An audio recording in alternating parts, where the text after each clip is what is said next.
Your gut says Miami is going to win, and you should take the over. Your gut also said your NFT selfies would only go up in value. They didn't. But your head is on SportsGrid and knows the QB is in concussion protocol. The backup has a 45 QBR against the zone coverage. The New York D has the most sacks in the league. So yeah, trust your head. It's smarter to be on SportsGrid. Two guys that can do it all. Too much electricity this morning. This is a good time. We're having a lot of fun. I had to do a triple take. Ka-ching! Why? Because of parity. I didn't mean to offend. Yeah, it's not going to happen. Load management is a dirty word. Let him rip. You know what? Circumstances provide the results. What? How do you do this one? Oh, Donnie, you got such a good show there. A network that is booming. The Early Line, only on SportsGrid. The sharpest football contest show in the land, the Las Vegas Football Contest Show, focuses on Circus Sports Million, Circus Survivor, and the Westgate Super Contest, handicapping the games and releasing our contest picks every week of the season. With two former Super Contest winners, Brady Cannon and James Salinas, a former NFL player, Mike Pritchard, and over $1 million in contest prize money won combined, the Las Vegas Football Contest Show will have you prepared this season like none other. Fillet Indiana. They would smash them. Honestly. You listen to yourself speak. That's not a reality question. They have not played each other. You are using hypothetical. And they got embarrassed. As so many if teams they would have do. won that football, yes, that's you're 100% but that's the thing, guys. correct. No. The Stop. only argument is Indiana is a decent football team and a product of their environment. The Early Line, only on SportsGrid.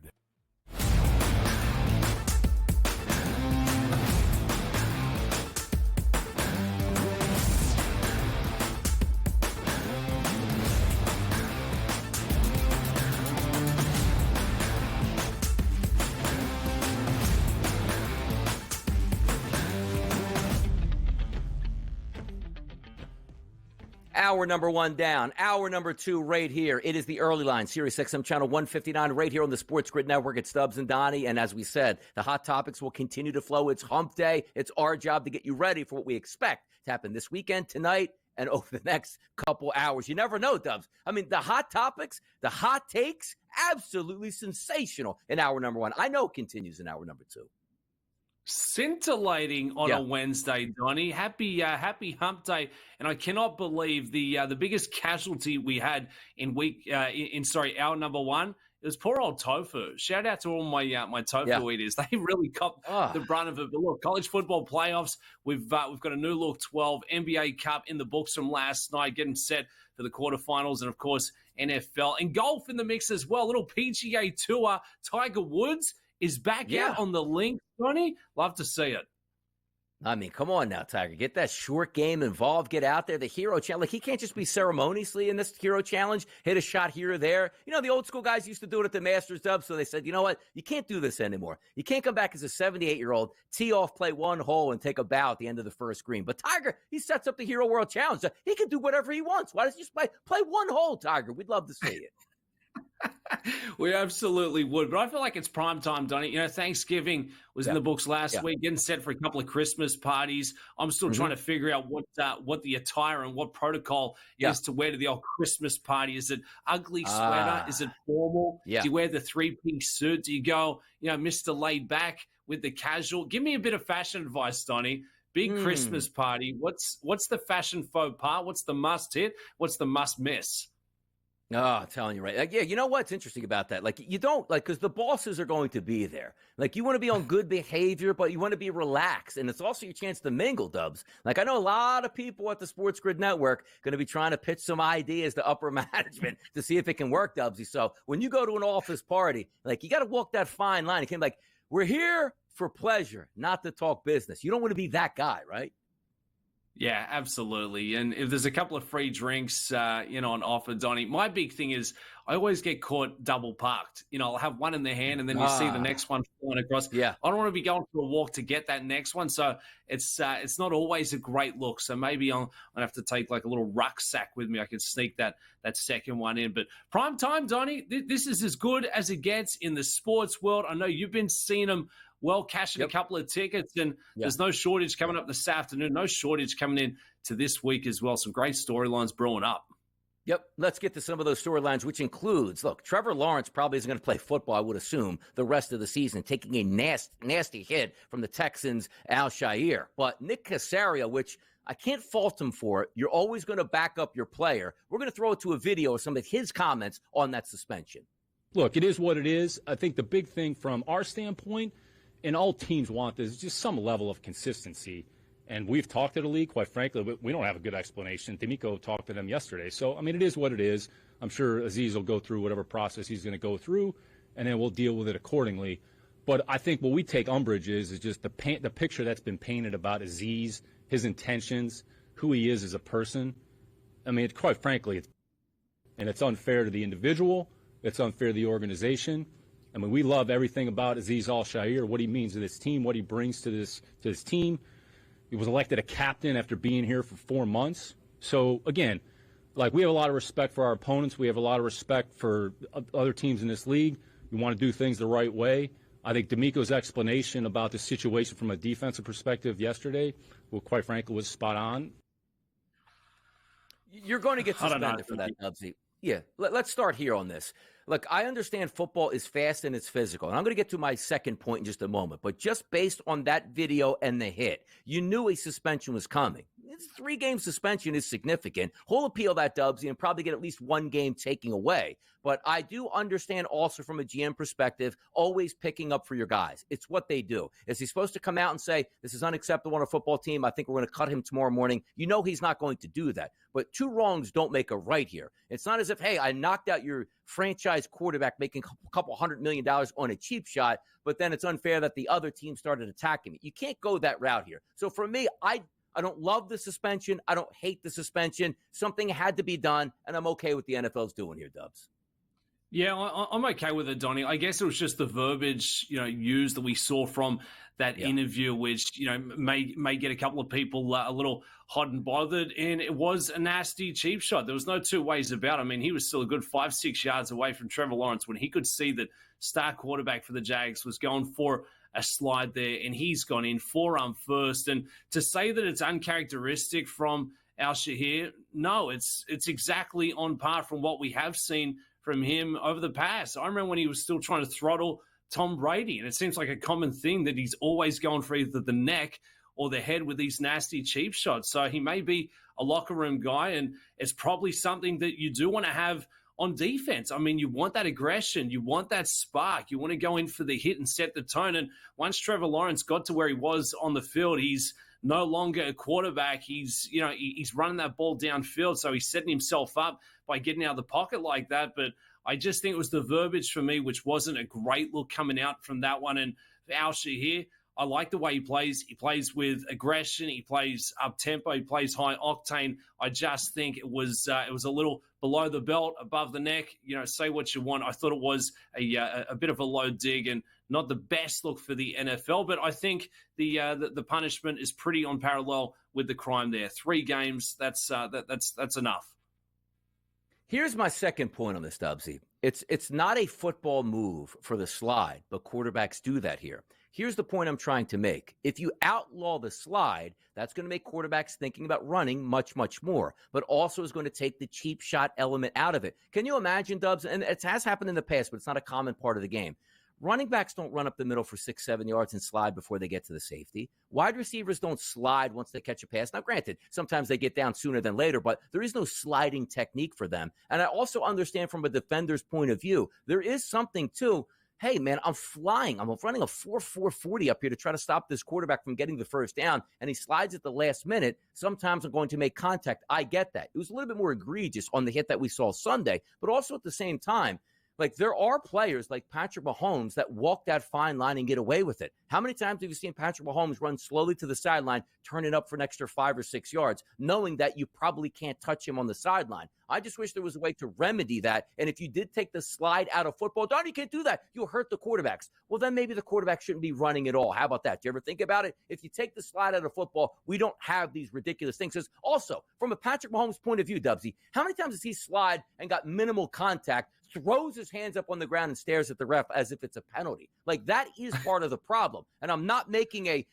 change of scenery on that hit on Sunday. Oh, well, then you should take it away. No, that was egregious. That shouldn't happen. But sometimes quarterbacks and players put themselves in that vulnerable environment, which they shouldn't be doing, Dubsy.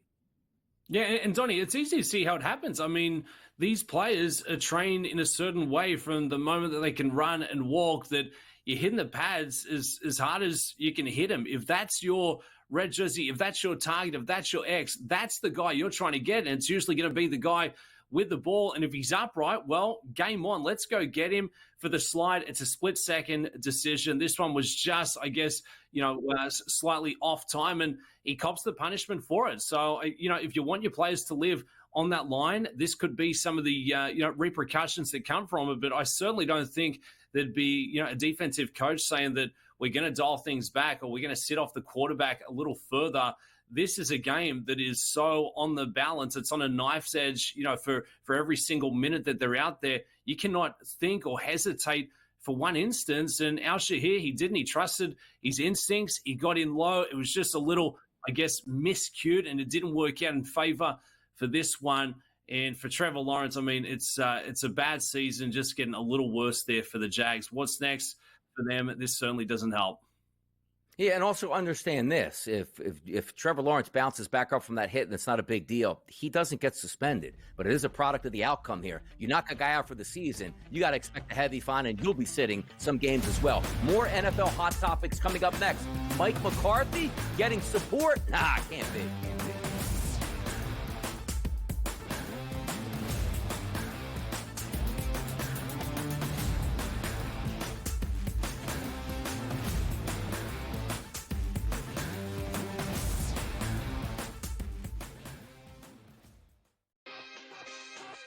Miss goes down. Ohio State rocked Indiana.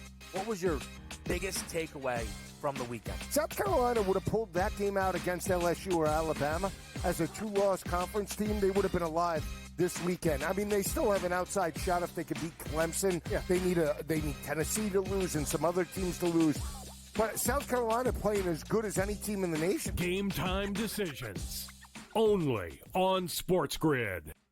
The sharpest football contest show in the land, the Las Vegas Football Contest Show, focuses on Circa Sports Million, Circa Survivor, and the Westgate Super Contest, handicapping the games and releasing our contest picks every week of the season. With two former Super Contest winners, Brady Cannon and James Salinas, a former NFL player, Mike Pritchard, and over $1 million in contest prize money won combined, the Las Vegas Football Contest Show will have you prepared this season like none other.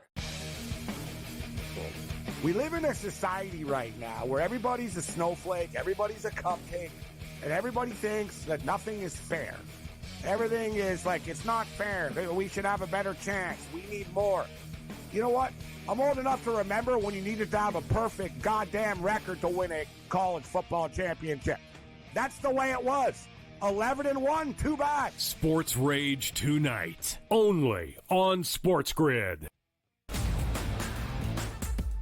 And in a post-game fight, you want to save it for in between the white lines in those 60 minutes. But Michigan made a statement more than once on Saturday in Seabus. Ohio State, with their $1 million starting lineup, quarterbacks, running backs, wide receivers, defensive talent. This should have been the easiest victory of the past 25 years for Ohio State, and they got clowned in their own building. The Early Line, only on Sports Grid.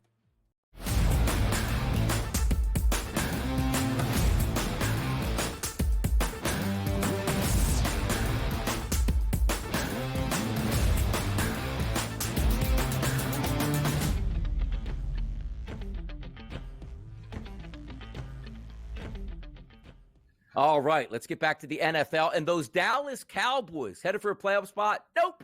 Looks like they probably should clean house. Maybe not. You take a look at yesterday. A tweet came out here. Dak Prescott feels helpless that he can't help Mike McCarthy fight for a Cowboys extension. Quote, he deserves a chance, unquote. And then, quote again, another contract and chance to coach this team amongst more influence on his terms. What are we talking about here, Dubs? Like, I love what happens with the Dallas Cowboys. They were supposed to be all in this year, and basically they're all out. Mike McCarthy looks like he has the possibility of coming back to this team with a contract extension. Dubs, please make it make sense. Yeah, I mean, the only way I can think that Dak Prescott has, reasoning behind this one is thinking that maybe it's a two-way deal. You know, if Dak's there, Mike's there. If Mike's there, Dak's there. But I tell you what, it certainly makes a lot of sense to clean house, move on, and let's look towards the future. This year has been nothing short of an absolute dumpster fire. They've had injuries, which obviously haven't helped, but you look at McCarthy's record, obviously a very good coach, but it just hasn't worked in Dallas. You look at the postseason record. You look at the regular season from what we have seen this year. They can't get anything going. They can barely get a win in their building. It's Jerry's world. He's still calling the shots, so it's not an easy environment to be the head coach in. But for the Dallas Cowboys, I mean, the championship window was open, Donnie. It was open all the way through last season. It was closed before we even got going this year. So what are we even talking about? What are we looking at going forward? For Dak Prescott, you've got to respect his opinion. Obviously, you know, the players respect McCarthy a lot there in the locker room, but that's not enough. It's not enough. You're in the business of trying to win championships or at least contending in the postseason, and it hasn't been a thing, and it really doesn't look like it's going to change anytime soon, Donnie, with the personnel that they've got in that building right now. Yeah, and also, you're looking at Mike McCarthy coming back. And again, I preface this as a fan of another NFC East team. Bring back Brian Dable, bring back Joe Shane, bring back Jerry Jones, bring back Mike McCarthy, an extra present for Eagles and Commanders fans out there this holiday season. You know what else you're going to get a present for the Pittsburgh Steelers? How about Alex Highsmith coming back to return expected this Sunday? That power concept of one side Highsmith, Watt on the other, getting healthier, those Pittsburgh Steelers with Russell Wilson here, Dubs. This is a scary outlook. We saw Highsmith return to practice last week, and now he's getting set for action going against the Browns. Jameis Winston, who lost a bit of confidence there for Monday Night Football. The Pittsburgh Steelers, Donnie, I'll put the hand up and say I was wrong. Russell Wilson, I owe you an apology letter. I hope I remember to stamp a really fine front door there. But he's playing some really good football. The offense is looking fantastic. They're putting up points, and the defense was already strong. You're now bringing back edge rusher Alex Highsmith, one of the best in the game, and now they've got that 1-2 punch for an opposing quarterback. I mean, can we load up on Jameis? How many interceptions? Is it 2? Is it 3? Is it maybe 4, Donnie, coming in for this week? By the way, Dubs, producers tell me we've got to skip a topic, which I'm passionate upon, so I'm not going to skip this one. You ready for this one, Dubs? The Hall of Fame. We love Hall of Fame players, don't we? The best of the best of the best getting recognized on a day that they absolutely deserve. So when we talk about the best of the best of the best, I'm just going to keep it simple. The day Tom Brady is up for his, nomination to be a Hall of Famer, everybody will like that. Whether you like the guy or not, the best quarterback to ever play the sport. No doubt about it. He will be first ballot. He will get in. People will show up in Canton, Ohio, and show him the respect he deserves. Now, sometimes I sound like the bad guy out here at times, and I don't mind wearing that hat. Let me understand this. The Hall of Fame is supposed to be for the best of the best. If you haven't played a football game in 50 years, like Maxie Vaughn, or at least over 20 to 30 years, like Sterling Sharp, newsflash, you are not a Hall of Famer, and that's okay. It's not the Hall of Very Good, the Hall of Mediocre. The cream of the crop, the best of the best, the no doubt abouters are supposed to go in. Sterling Sharp was an unbelievable wide receiver in the NFL for the Green Bay Packers. But if you retire, Dubs, in 1994, and you're probably eligible to get into the Hall of Fame by 1999, and it's 2024, you are not a Hall of Famer. What do you think about that, Dubs? Well, it makes a lot of sense, Donnie. I mean, there's been a lot of time between eligibility and now to say, all right, let's get him in the conversation, or at least make him a finalist. So no, we see eye to eye on that one. A couple of big names, a couple of big takeaways, but I think you're absolutely spot on. And there may be a couple of flaws to this process as well. It seems very similar to the college football playoffs. Maybe that committee's getting involved for this one there as well. But well done to Mike Holmgren, Super Bowl winning coach there for the Packers, and well done to some of these other big name finalists. But no, it's a very valid point that you made, Donnie. Have we really not had enough superstars come through the league or this sport to be in consideration? We're really having to go back that far in time. It feels like we're searching for this one.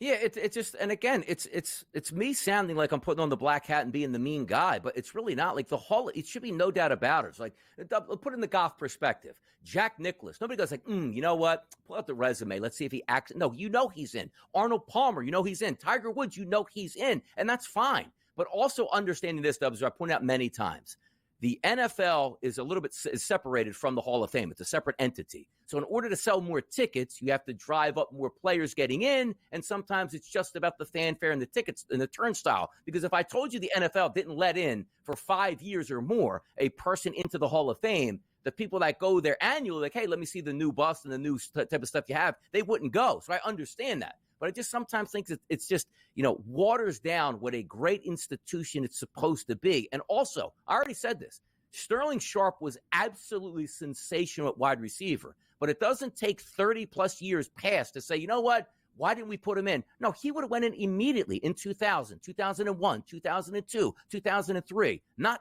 2024. Once again, Dubsy, the Hall of Fame is for greatness. It's not the Hall of Average. I'm looking for Robert Kraft. Where's Robert Kraft's name? Oh, he cheated too much. It's a big snub coming through on Tuesday. But now you're right. You're spot on this one. Donnie, you're going to be a very busy man. You're going to be leading the committee for the college football playoffs. I got too many You're hats. running the NFL Hall of Fame. I got too many hats. Call me executive VP of the Sports Grid Network moving forward as well. I got to set the content here, people. We'll be right back. Don't go anywhere.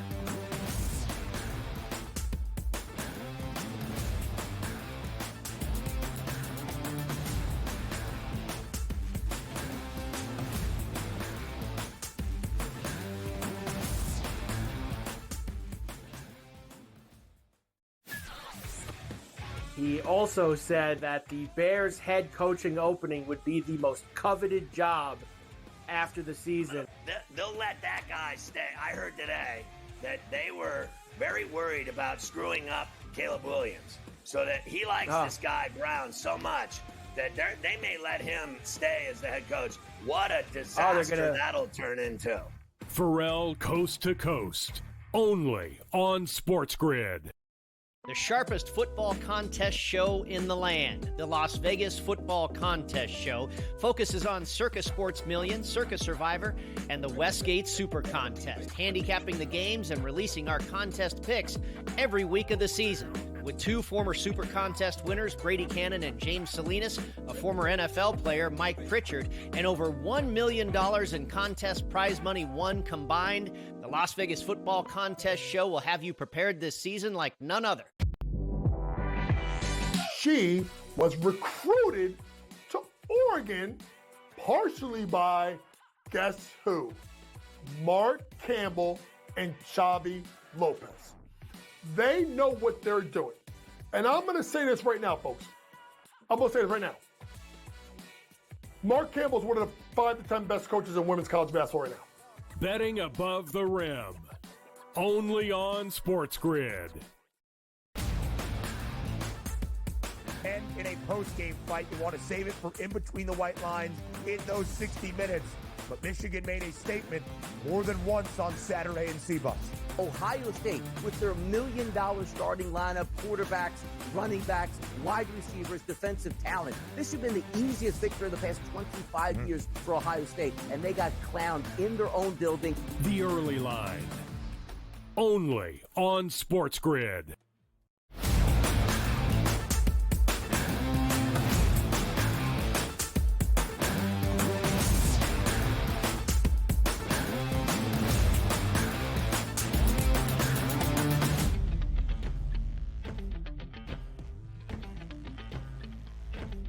Maybe the hottest show in the history of the Early Line. You want to talk about, you want hot takes and hot topics, Dubsy. They are flying around right now. One of the hottest topics and hottest takes over the 20 years is me and Tiger Woods. But this isn't really a hot take or a topic at this point because Tiger Woods put on repeat, fighting his way back from injury. We have a video here with Tiger Woods explaining maybe the process of him getting back to the golf course.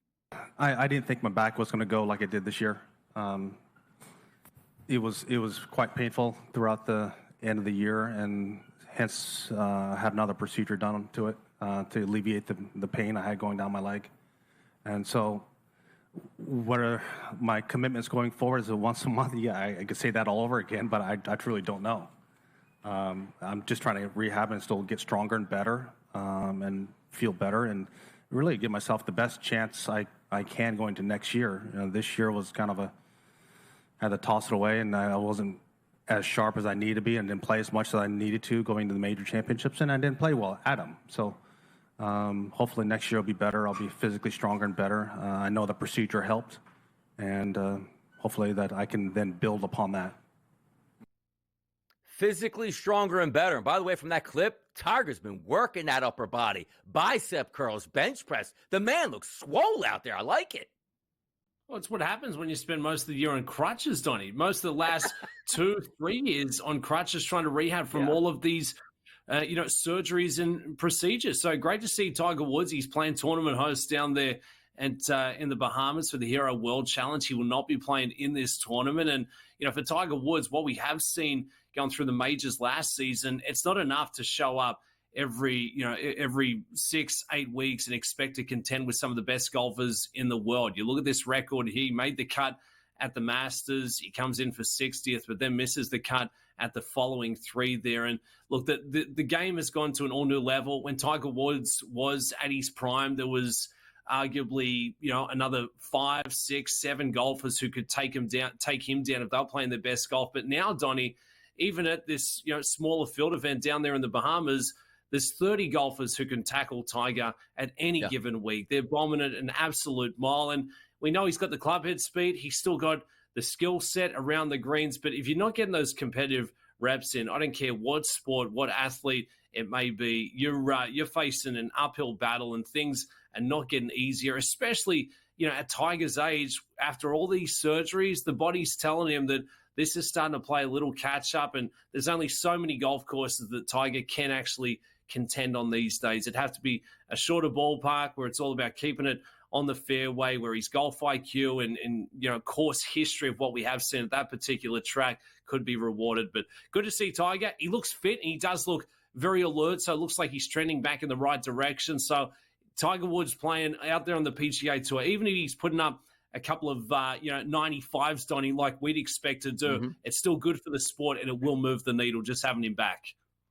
Oh, he always does. You take a look at last year's 2024 major results there. The Masters finished 60th, got cut then in the PGA Championship, the U.S. Open, and the Open Championship. The one thing I do feel is because you have to separate yourself when you take a look at Tiger Woods. Like, it is a shame that we didn't get the best of Tiger Woods all through his 40s here. It's like, man, those injuries just broke him down. But to be quite honest, Dubs, the injuries were really a product of what he was doing to himself, originally hurting that knee, trading with the Navy SEALs for God knows what reason at that point. And then, of course, a couple of car accidents getting in the way and really doing damage. But my goodness, can you imagine Tiger Woods in his 40s still now? He would, if he was healthy, Dubs, every single week, he'd be at the top of the leaderboard, even in the majors. I believe that. Yeah, he really would, Donnie. And, that there's still a small percentage. I mean, minute that we see Tiger Woods contending at a major championship once again. If there's any sport where you can compete going into your 40s, into your 50s, we've seen my countryman, the Shark, Greg Norman, he was contending at an Open Championship well into his 50s. So if you take a back step, and maybe that's how Tiger's looking at it, saying, look, I've still got maybe 10 years if I can just sort of, use the next couple to really prime up. He's got no interest in doing anything else. They talk about all these, billion-dollar businesses off the golf course. He wants to contend. He wants to play golf. You hear reports that he's up all hours of the night just chipping and putting in the backyard, very similar to a par 3 golf course. The man wants to do one thing, and he still wants to be out there competing. And if he thinks he can, then watch out. There's a small chance that he can.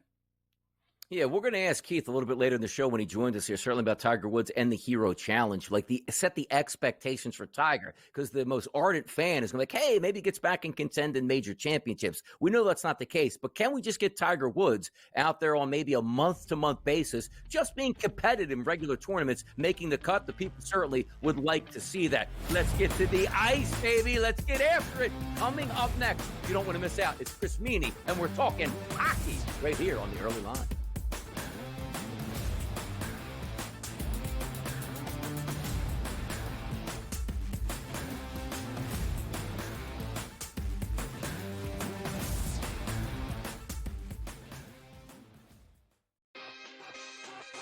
Miss goes down. Ohio State rocked Indiana. What was your biggest takeaway from the weekend? South Carolina would have pulled that game out against LSU or Alabama as a two-loss conference team. They would have been alive this weekend. I mean, they still have an outside shot if they could beat Clemson. Yeah. They need Tennessee to lose and some other teams to lose. But South Carolina playing as good as any team in the nation. Game time decisions. Only on Sports Grid. The sharpest football contest show in the land, the Las Vegas Football Contest Show, focuses on Circus Sports Million, Circus Survivor, and the Westgate Super Contest, handicapping the games and releasing our contest picks every week of the season. With two former Super Contest winners, Brady Cannon and James Salinas, a former NFL player, Mike Pritchard, and over $1 million in contest prize money won combined, the Las Vegas Football Contest Show will have you prepared this season like none other. We live in a society right now where everybody's a snowflake, everybody's a cupcake, and everybody thinks that nothing is fair. Everything is like, it's not fair. We should have a better chance. We need more. You know what? I'm old enough to remember when you needed to have a perfect goddamn record to win a college football championship. That's the way it was. 11-1, too bad. Sports Rage tonight, only on Sports Grid. And in a post-game fight, you want to save it for in between the white lines in those 60 minutes. But Michigan made a statement more than once on Saturday in CBUS. Ohio State, with their $1 million starting lineup, quarterbacks, running backs, wide receivers, defensive talent. This has been the easiest victory of the past 25 years for Ohio State, and they got clowned in their own building. The Early Line, only on Sports Grid.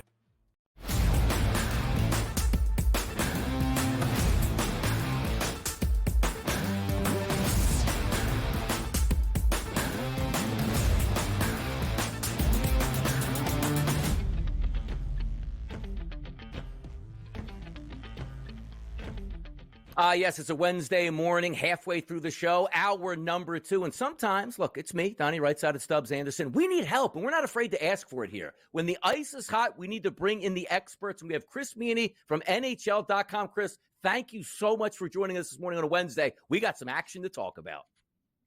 Yeah, do we ever. Happy Wednesday, guys. I appreciate the invite here. This should be a blast. Fantastic. Let's get started here because we got some big topics to get to. But just an overall right now, we're about 25 games into the NHL season. What are we seeing here? Any surprises, any upsets? But just in general, you know what? Here's what's been going down in the NHL for the first month and a half.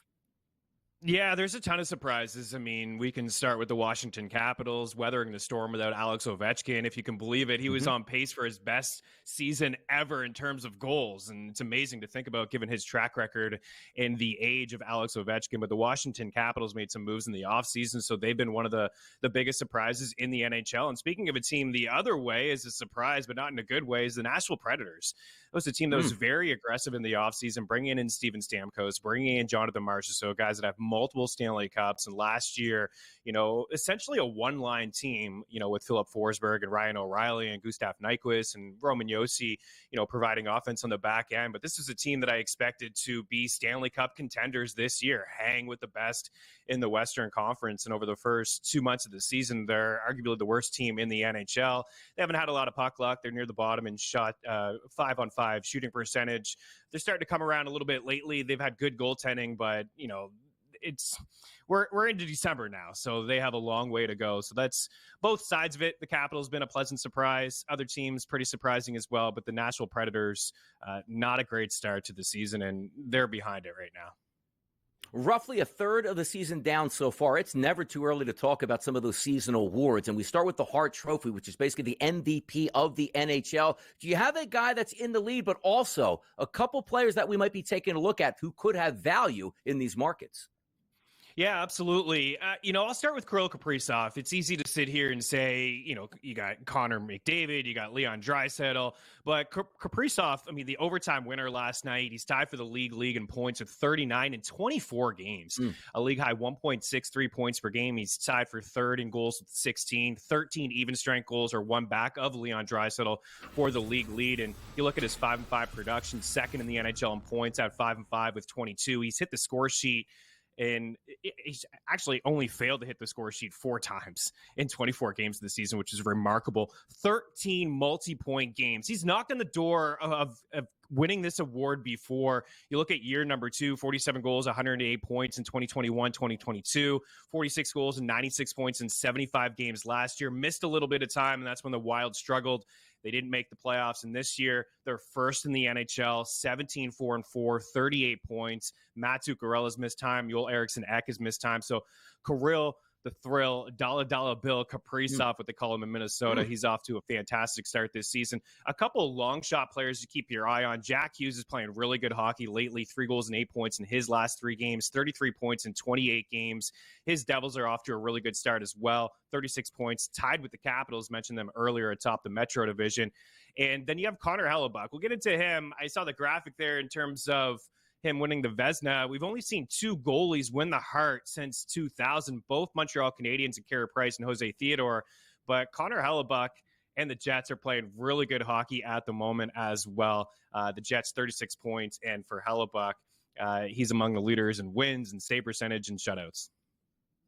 Still sitting there at a good price in the Hart, 23-1. Not a bad number in the Vezina, the shortest price at -115. So a couple of plays there already for the futures. What about the Calder Trophy, Rookie of the Year honors? And I tell you what, Chris, the San Jose Sharks, they look like they've got an absolute superstar. The 18-year-old phenom in Celebrini. He is making every start an absolute winner. What have you seen so far going through the season, and what's working for the young fella? Yeah, man, he's extremely impressive. He's only 18 years old, the first overall pick in this year's NHL draft out of Boston University. He really does it all. I mean, his shot is lethal. He's got foot speed. He's got hockey sense. He's got 15 points in 16 games. Now, he's 4 back of Michkov for the rookie scoring race. This should be a phenomenal race right down to the last week of the NHL. But you look overall, he's first in points per game. He's first in shots per game at 3.19. Again, just as an 18-year-old kid being able to put pucks on net and producing the way that he is on this San Jose team that gives up a whole lot, right? Most of the time at 5-5, the puck is in their own end. So he's among the leaders. In fact, at forward position, nobody averages more ice time than him at 19:45. And you look at 9.94 points per game. Enters his next game, I believe, tomorrow night for the Sharks. A 5-game point streak. He's got 4 goals, 8 points, 2 power play points over that span. 25 minutes in one game over this span, right? To lean on an 18-year-old kid to play 25 minutes is remarkable. And the Sharks are fun at the moment. They're giving it up. They're playing to a lot of overs, but they've won 4 or 5, 24 goals over that span. They've had 7 goals in 2 of those games. And you look at some of the edge stats over at NHL.com/fantasy. He's among the leaders in mid-range shots on goal, 93rd percentile, 89th percentile in top shot speed as well. Some of our edge stats over at NHL.com. Should be a fantastic race, but I really like what I've seen from Celebrini. He would be my winner right now, and I do believe he's going to win the award. Macklin, see if he continues there in his rookie season and still plays well. But if we talk about some of the most important positions in sport, a lot of time, Chris, we talk about the NFL and its quarterback position. In the NHL, it's the goaltender, the Vezina Trophy here. Give me the leader in the clubhouse for you, and also some of those other guys that we can watch out for. So it's definitely Connor Hellebuyck, right? 15-5 record. He's won this award twice. He won it last year. He's first in wins. He's first in save percentage at .927. He's got a 2.16 goals against average, which is second among goalies with 8+ wins, and he's first in shutouts. So, he's definitely deserving of the award. I mentioned earlier that the Jets are playing really good hockey, and he's won this award a couple times. A couple other players, for some long shots to consider. Jake Ottinger, 13 wins in 17 games for the Dallas Stars. He's got a rock solid 2.38 goals against average and a .915 save percentage. We'll get into the Dallas Stars a little bit later on, but they're very sound defensively. They can bring it offensively. And Ottinger, like when we talked about Kirill Kaprizov, he's been knocking on the door and getting this award over the past couple of years. And then Jacob Markstrom, who's a former Calgary Flame. And this is exactly what the Devils needed, some stability between the pipes, and they're playing really good hockey at the moment as well. And for Markstrom, it was a very, very slow start. Jake Allen was getting some starts. He's probably one of the better backups in the NHL, but a 2.54 goals against average and .907 save percentage. The other night against the Rangers, he turned aside 38 of 39 shots he faced. Against the defending Stanley Cup champions a few games before that, he turned aside 34 of 35. So he's playing his best hockey at the moment. for the New Jersey Devils, and as a team, they're playing really good hockey as well. So he's somebody to consider as the Vezina winner. Chris, we're 1/3 of the way through the regular season, and if you look at the Stanley Cup odds, it is still wide open. It's not the Capitals who lead the East with the best record. It's not the Wild in the West. It's the Edmonton Oilers and Connor McDavid, 8th best record out of the Western Conference, but they're the shortest price at plus 800. Will this be the team to beat? I think, come playoff time, probably, right? When you have Connor McDavid and Leon Draisaitl who went to the Stanley Cup Finals last year and forced the 7th game. But I don't really like what I'm seeing from them so far. They lost a couple important pieces in the offseason. They could add near the deadline. But I like the Dallas Stars. The Dallas Stars, a team that lost to Edmonton, lost to the Vegas Golden Knights a couple years ago. Those two teams went to the Stanley Cup Finals, and, Vegas won a couple years ago. But they rank among the leaders in shot attempts, shots, scoring chances, high danger chances, goals, expected goals at 5-5. I really look at teams that dominate play 5-5, because in the playoffs, you hear it all the time, right? The whistles are put away. You're not going to get 5 or 6 power plays a game. Show me the team that has strong goaltending. They're strong defensively. They're among the leaders in, eliminating those high danger chances at 5-5. They have the 5th best penalty kill in the NHL, allowing the 3rd fewest goals per game in the NHL, top 5 and 5-5 save percentage as well. And they got a great mix of youth and experience as well. So they can hit you in a lot of different ways. I like the Dallas Stars. 4 teams at 10-1 or less. It's the Oilers, Stars, Hurricanes, and the Panthers. A third of the way down here. Still more time in the NHL and more time with Chris Meany. Stick around after the break. We're going to get after it since tonight's NHL action.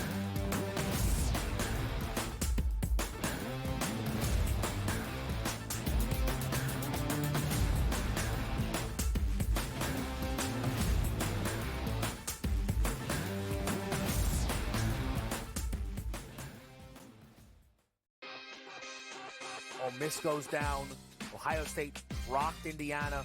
What was your biggest takeaway from the weekend? South Carolina would have pulled that game out against LSU or Alabama. As a 2-loss conference team, they would have been alive this weekend. I mean, they still have an outside shot if they could beat Clemson. Yeah. They need Tennessee to lose and some other teams to lose. But South Carolina playing as good as any team in the nation. Game time decisions.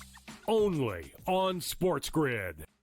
The sharpest football contest show in the land, the Las Vegas Football Contest Show, focuses on Circa Sports Million, Circa Survivor, and the Westgate Super Contest, handicapping the games and releasing our contest picks every week of the season.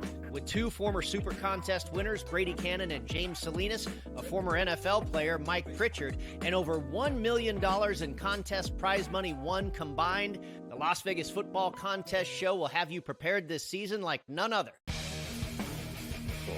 We live in a society right now where everybody's a snowflake, everybody's a cupcake, and everybody thinks that nothing is fair. Everything is like, it's not fair. We should have a better chance. We need more. You know what? I'm old enough to remember when you needed to have a perfect goddamn record to win a college football championship. That's the way it was. 11-1, too bad. Sports Rage tonight, only on Sports Grid. And in a post-game fight, you want to save it for in between the white lines in those 60 minutes. But Michigan made a statement more than once on Saturday in Seabus. Ohio State, with their $1 million starting lineup, quarterbacks, running backs, wide receivers, defensive talent. This has been the easiest victory of the past 25 years for Ohio State, and they got clowned in their own building. The Early Line, only on Sports Grid.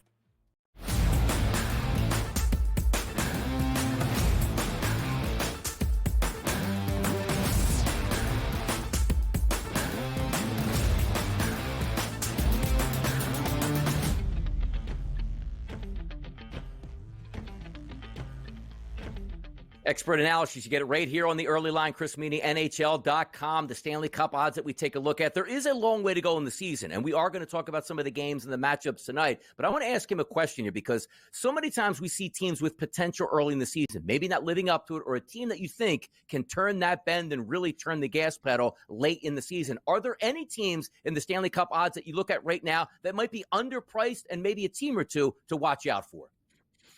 Yeah, I'd say even the Avs are not long shots at 13-1, but this is a team that I think they're mispriced a little bit, right? At the start of the season, they were without Valeri Nichushkin, they were without Arturi Lekin, and it was just essentially Nathan McKinnon, Mikko Rantanen. They haven't had the goaltending. They tried to, they made a move this past week in Scott Wedgwood. And hey, I mean, Wedgwood came in last night. They're down 4-0 against the Sabres, and he picked up the W. So maybe he can pile up some wins for them. Other teams that are sitting there on the board, the Winnipeg Jets, right? We talked about Connor Hellebuyck and the defense. Hellebuyck has really struggled in the playoffs over the past couple of years. They did lose to the Colorado Avalanche last year in the first round, despite having home ice advantage. But they're sound defensively, and I said earlier in the last segment, I really look at teams that play great hockey at 5-5. They have a shutdown forward in Adam Lowry. They're getting offensive contributions from Kyle Connor, Mark Scheifele, Gabriel Velarde. They've been aggressive at the deadline over the past couple of years. They picked up Tyler Toffoli and Sean Monahan last year at the deadline. Didn't work out for them, but that's an organization that's not afraid to make a move or two. So they got some nice pieces all over the place. I think that's a pretty good long shot. Maybe consider the Kings as well, right? This is a team that needs some goaltending, but they've been a really good 5-5 team. They've just ran into the Edmonton Oilers in each of the last 3 years in the opening round. So maybe if they can avoid Connor McDavid and Leon Draisaitl in the opening round, they can go on a run. Avoid McDavid if you can. All right, Chris, let's turn it to the Wednesday slate. Out on the ice, we've got the Bruins squaring off against Chicago, the Blackhawks. And for poor old Chicago, they have really been struggling over the last couple of weeks. They've dropped 4 of the last 5. They've lost 3 on the bounce, and they just cannot seem to score. Does it go in favor of the Bruins tonight? Yeah, I think so. I mean, this is a team that has really struggled offensively. As you mentioned, they made the switch behind the bench. They got rid of Jim Montgomery, and Joe Sacco has taken over a little bit. But I'm not crazy about their offense, right? They're essentially a one-line team with David Pastrnak. Brad Marchand's a little bit older at this point of his career. But, the fact that they are playing the Chicago Blackhawks. And the Blackhawks, listen, they've hung around. They've gotten some decent goaltending from Mrazek this year. Connor Bedard is starting to play a little bit better. Taylor Hall had the hat trick coming off the significant injury. So I would lean with the Boston Bruins maybe to take them in regulation tonight, but the play probably is the under. I don't expect to see a lot of offense in that game. Nashville and Toronto also going to square up tonight, 7:30 p.m. from Toronto. This game opened up at the FanDuel Sportsbook around a -162 price. Hasn't moved all that much here. And also, coming off a difference, I believe Maple Leafs were over a 4-1 favorite on Monday night where they picked up the victory over the Blackhawks. What are we looking at tonight between Nashville and Toronto in Toronto? Yeah, I really like Matthew Knies to hit the score sheet, pick up a point.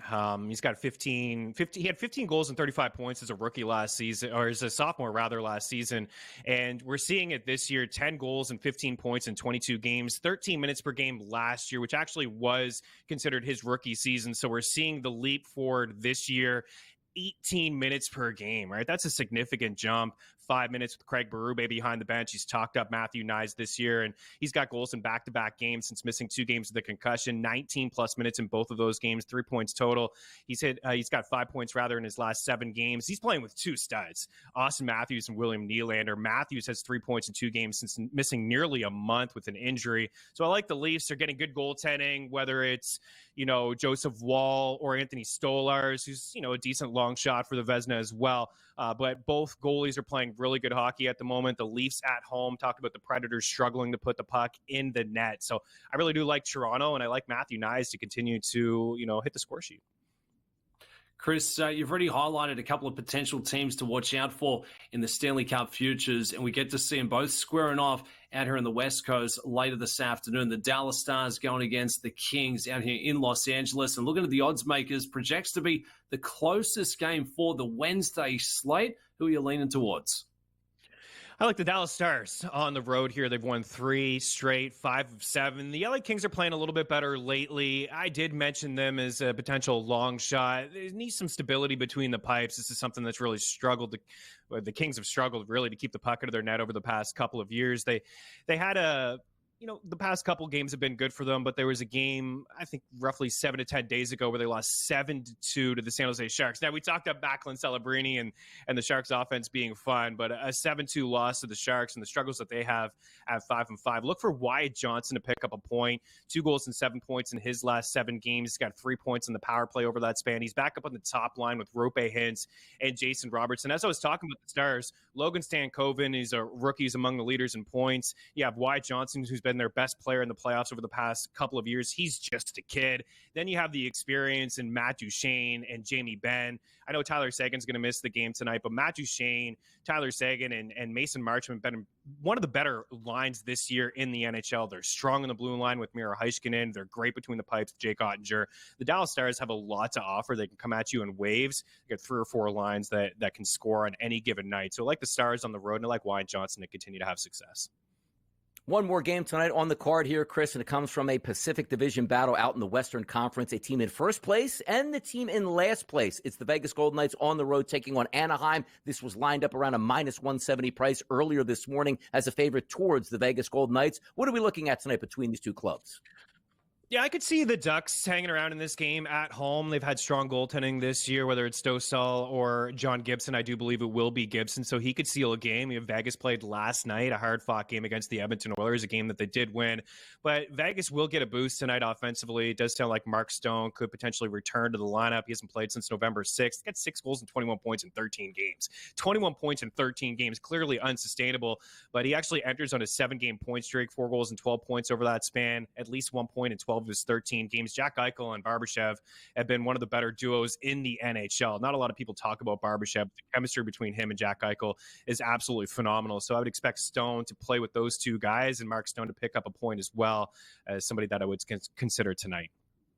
Fantastic stuff. Expert analysis from Chris Meany. Follow him over there at NHL.com. Thank you so much this morning for joining us and getting us up to date on the NHL, Chris. Yeah, thanks for having me, guys. Have a fantastic rest of your show. There we go. Hockey to golf. Yeah, we do it all right here on the Sports Grid Network. Coming up next, Keith Stewart joins us.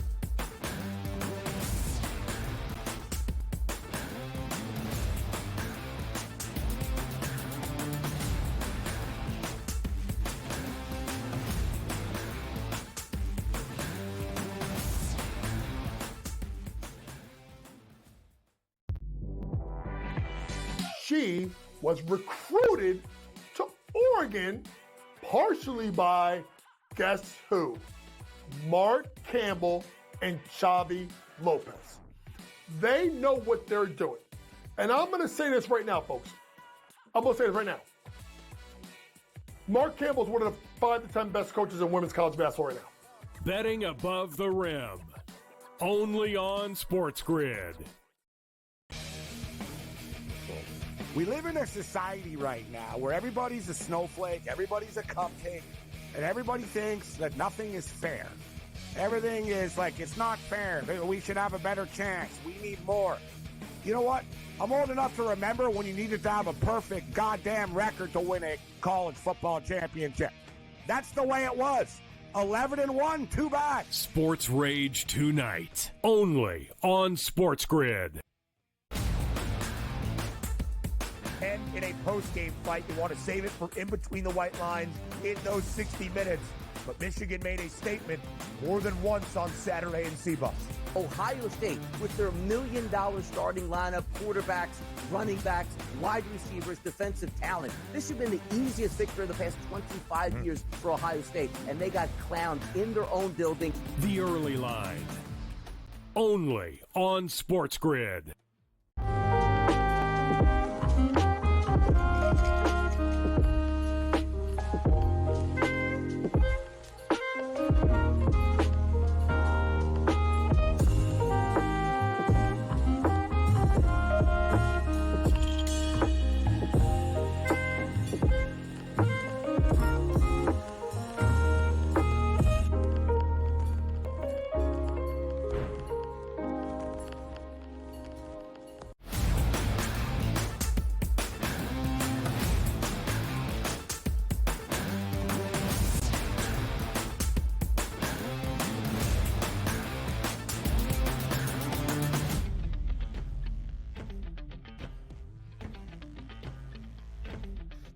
We cover the globe right here on the Sports Grid Network, the early line. Absolutely. We go from the ice out to the golf course in the Bahamas. It's Dubsy, it's Donnie. We like to bring in our resident PGA expert. That's Keith Stewart. Keith, get in the fold. How we feeling? Big time golf out on the, main island in the Bahamas, I want to say. How about it? Oh, no, Dubsy, help us. What's going on? Dubsy, Keith, help get us. it together.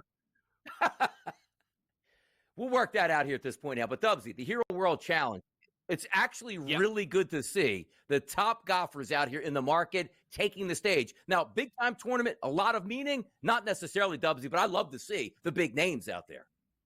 Oh, I'm jacked up. Tiger Woods as tournament host. He's not going to be out there tearing up the golf course, but great to see Tiger back in the mix. Smaller field, tough golf course, 7,500 yards there, past 72. So the players should absolutely eat it up. And there's never any fans in attendance, so there's no pressure. Maybe a good chance to have a couple of margaritas, a couple of Mai Tais, if you will. Enjoy the off-season, start getting some reps in ahead of that Aloha swing coming up in January. But I know Keith's got plays on top of plays. We were chatting up off air during the commercial break, and I feel like it could be a good chance to take a bit of a swing at some of these par fives with the value propositions. But Keith, get us up to speed. I mean, I feel like despite it being a smaller field event, the cream always rises to the top. The ball strikers seem to be rewarded down there in the Bahamas. Well, there's no doubt about that, Dubs. And, you raised the great question, or one of the two great questions for the week. Number one, can anyone keep up with Scotty Scheffler down there? He's played there 3 times. He's got a second, and a first. Or the second question is who's there that really cares, right? Like, who is going to try to beat Scotty Scheffler? We know that Scheffler is going to give us, he as the favorite, he started the week at plus 250. He's already been bet down to almost plus 200, a 2-to-1. And I know it's a short field and it's only 20 guys, but still, the fact that the decline of this field and the superstars that have been there in the past, how now Art's showing up for Tiger Woods, might be a sign of the times. And I wouldn't be surprised if Donnie asked me a little bit about, the live hot stove at some point today. But my point is this, is that if you can't, Scotty's going to be there. Who can keep up with him? And I think that that's most important. And when I look at the other favorites like JT, he's had some top fives there, but can JT get across the finish line against Scotty? He hasn't proven that he can. And then the other one is Ludwig Ehrberg. You guys remember a couple weeks ago, I was down at Sea Island. I did not like what I see. The knives were not sharp for the young Swede. Keith, tell us a little bit about this tournament also and the golf course that they're going to play on. Now, granted, probably with such limited golfers, no cut line here. Tell us the layout of the golf course and the layout of the tournament. There's some unique aspects of this golf course. We migrated down here for the Tiger World Challenge, the Hero World Challenge back in 2015. Bubba Watson was the first winner, and now 8 years later, we continue to play Albany. Unique scorecard, guys. 5 par 3s, 5 par 5s. Ernie Els designed back in 2010. Now, they talk about having the golf course with 52 bunkers, but the fact of the matter is, guys, is that this whole place is sand and green grass. Don't hit it in the dunes, and you can continue to score. Over those 8 years down here in Albany in the Bahamas, the guys have an average winning score of 19 under par. Weather forecast early is for not a lot of wind, so I expect you're going to need somewhere in the ballpark of 22, 23 under to keep up with Mr. Scheffler and be there with him on Sunday. Low scoring projected there. Tiger Woods, can we get a big cat outlook coming in for a new year, a new season? We saw him at the presser this week, Keith. You know what? The press conference this week, Dubs, was a complete letdown. And it's getting to the point now where, I would rather rewatch Bryson's hole-in-one challenge than watch some of these press conferences. The guy's killing me. And guess what? I'm the biggest Tiger homer in the world. I mean, behind me sits the Tiger Slam signed by the guy. I love Tiger, but health report, we get nothing. The PIF, the work with the Saudi group and the LIV, we get nothing. The future of golf and, the lack of field size in 2026 and the changes to the PGA Tour, we get nothing. Are we not learning anything from Bryson and from Phil? These guys are opening up to the golf fans, and we want a shared connection with them. I think Tiger, he's got TGL coming up. I hope that that's an opportunity for him to embrace the fans and let us behind the curtain a little bit. Absolutely. Open it up. The people love to hear about that, and certainly a comeback here. If he can just make it back to the golf course, people enjoy that much more. Quickly here before we get out, what's next after the Hero World Challenge? Not for Tiger Woods, but for the PGA Tour itself. All right, 2 quick things for you, Donnie. Next week, we have team coverage of the Grant Thornton. That's the men and the women playing together. And then my early leans on the early line, Patrick Cantley plus 1,200. Second best player in the field. Second guy, Sam Burns, Scotty's roommate this week, plus 1,600. He could take him down with that Bermuda grass putting. He's Keith Stewart. He's our professional PGA guy. Thanks for joining us, Keith, this morning. Good luck on the tournament this week. We'll be back right after this short break.